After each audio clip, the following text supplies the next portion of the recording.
எனக்கென ஏற்கனவே பிறந்த வழிவளோ உனக்கென பிறந்தவ ரெக்க கட்டி பறந்தவ இவதான். மீன் குழம்பா வேணும், மீன் குழம்பு. எப்ப பாரு மீன் குழம்பு வேணும், கறி குழம்பு வேணும், அந்த குழம்பு வேணும், இந்த குழம்பு வேணும்னு கேட்டுக்கிட்டே கிடக்குறாரு. அத்தை அத்தை, சீக்கிரம் கொஞ்சம் இங்க வாங்க. மவளே, அங்க பாரு உங்க அன்னிக்காரி கூப்பிடுறா. போய் சீக்கிரம் நீ சாப்பிட்டு வந்துரு. மீன் குழம்பு வச்சிருப்பா. அம்மா, எனக்கு மீன் வேண்டாம், நண்டு குழம்பு வச்சு தர சொல்ல. ஏண்டி நீ என்ன நினைச்சுக்கிட்டு இருக்க? இப்ப போய் உங்க அண்ணி கிட்ட எனக்கு நண்டு குழம்பு வச்சு கொடுன்னு சொன்னா தோலை உரிச்சு போடுவா. அவகிட்ட என்னால சொல்ல முடியாது. நீ வேணா போய் கேட்டு பாரு. நீதான் அண்ணிய கண்டு பயப்படணும், எனக்கு ஒண்ணும் பயம் கிடையாது. நானே போய் கேட்டு வாங்கி சாப்பிட்டுக்கிறேன். அடியாத்தி, என் பிள்ளைக்கா இம்புட்டு தெரியும். என்ன மாமியார் கிளவிய கூப்பிட்டா இவ வந்து நிக்கிறா. இன்னும் என்னென்ன கேட்க போறான்னு தெரியலையே. நேத்து மீன் குழம்பு கேட்டா, இன்னைக்கு என்னத்து கேட்பான்னு தெரியலையே. என்ன துளசி, உனக்கு மீன் குழம்பு வச்சிருக்கிற, போய் சாப்பிடு. அண்ணி, எனக்கு நண்டு குழம்பு வச்சு தாரீங்களா? வரையில நான் அண்ணன் நண்டு வாங்கிட்டு வர சொல்றேன். என்னது, நண்டு குழம்பா? நீ நேத்து தானே மீன் கேட்ட. நீ கேட்டேன் உங்க அண்ணன் நான் வாங்கிட்டு வர சொல்லி மீன் செஞ்சு வச்சிருக்கிற. இப்ப வந்து நண்டு வேணுங்கிற. இது என் மவளுக்கு தேவையா? பேசாம நேத்தே நண்டுன்னு கேட்டிருந்தானா அவ வாங்கிட்டு வந்து செஞ்சு வச்சிருப்பா. என்ன அண்ணி, நான் நண்டு தானே கேக்குறேன், அது கூட செஞ்சு தர மாட்டீங்களா? நாத்தனார் இப்படிதான் வீட்டுக்கு வந்து நடத்துவீங்களா நீங்க? இங்க வாரு துளசி, நான் மீன் குழம்பு கேட்டேன், மீன் குழம்பு வச்சு கொடுத்துருக்கிற. இதுக்கு மேல எல்லாம் என்னால ஒண்ணும் பண்ண முடியாது. நான் வேணும்னு கேட்டு எங்க அம்மா ஒரு நாள் இல்லைன்னு சொன்னதில்ல. ஆனா நீங்க வச்சு தர முடியாதுன்னு என் மூஞ்சிக்கு நேரம் சொல்றீங்க. இது நல்லவா அண்ணி இருக்குது? எப்படி நல்லா இருக்கு? நான் தானே ஆக்கி கொட்டுற. நல்லா இருந்தா சாப்பிடுங்க, இல்லாட்டி பேசாம எல்லாம் கம்முன்னு இருங்க. அண்ணன் வரட்டு, எதுவா இருந்தாலும் பேசிக்கலாம். உங்க அண்ணன் வந்தா மட்டும் என்னத்த பேச போற? நண்டு குழம்பு நான் தான் வைக்கணும், உங்க அண்ணனை வைக்க போறாரு. லொல்லு புடிச்சவ வந்துட்டா சண்டை போட்டுக்கிட்டு இங்க வந்து இருந்து ஏன் உசுர வாங்குறக்கு. 10-15 நாள் இருப்பா, வேணுங்கிறத ஆக்கி தின்னு ஓட்டு போயிடுவா. அதுக்கு கடனை வாங்கி உடனே வாங்கி இவளுக்கு எல்லாம் ஆக்கி கொட்டிட்டு கண்டபடி பேச்சு வாங்கிக்கணும் போல. எல்லாம் என் தலை எழுத்து. யாரு, நம்ம அத்தையாட்டு இருக்குது. அத்தை, எல்லாம் ஒளிஞ்சு நின்னு கேட்டுக்கிட்டு தானே இருந்தீங்க. ஐயோ, பாத்துட்டாலே. என் மருமவளே, என் மவளே அங்க சண்டை கட்டிக்கிட்டு இங்க வந்து 10 நாள் இருக்கறா. அது உனக்கு பொறுக்கலையா? அவ கேட்கறத செஞ்சு கொடுக்க வேண்டிதானே? அவ மனசு கோலம் நடந்துக்கிட்டாதானே மருமவளே ஆகு. அப்பதான் நல்ல அன்னிக்காரின்னு பேர் வாங்க முடியும். ஓ, அப்படியாங்க அத்தை? சரி, அப்ப நீங்க 10 நாளைக்கு நீங்களே செய்யுங்க. சாப்பாடு, கறி குழம்பு என்ன வேணுமோ நீங்களே செஞ்சு சாப்பிடுங்க. எனக்கும் நீங்களே ஆக்கி போடுங்க. எல்லா அப்பத்த நல்ல மாமியாருன்னு பேசுவாங்க. உங்களுக்கு பெருமையா இருக்கும்ல. என்ன இவகிட்ட வேலை வாங்கலான்னு பார்த்தா என்ன வேலைக்காரி ஆக்கிடுவா போலயே. இவகிட்ட எதுக்கு பார்த்து பக்குவமாவே பேசணும். என்னங்க அத்தை யோசிச்சுக்கிட்டே இருக்கிறீங்க?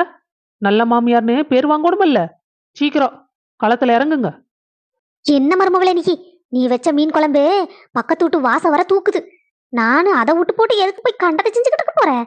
நீ வச்ச மீன் குழம்பே அம்பிட்டு ருசியா இருக்குமே, குடு, நான் எடுத்துட்டு போய் சாப்பிட்றேன். அந்த பயம் இருந்தா சரி.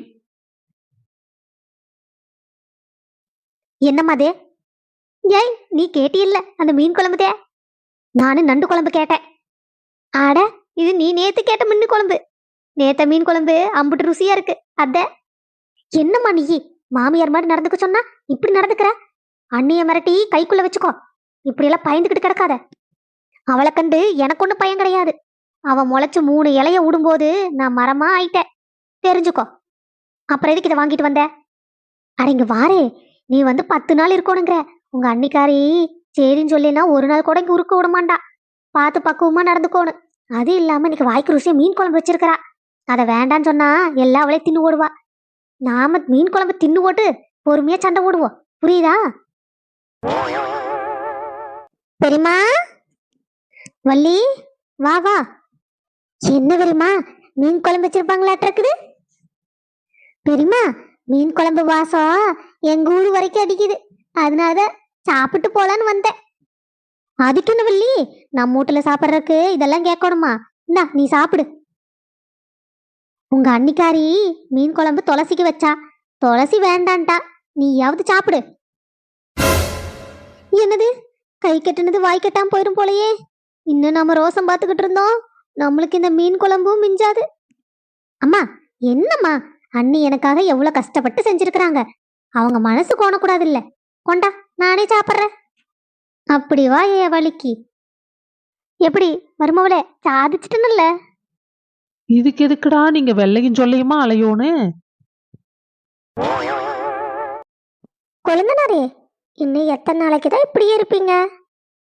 உங்க அண்ணி கேக்குறாள்ல, வாயை திறந்து பதில் சொல்லுடா.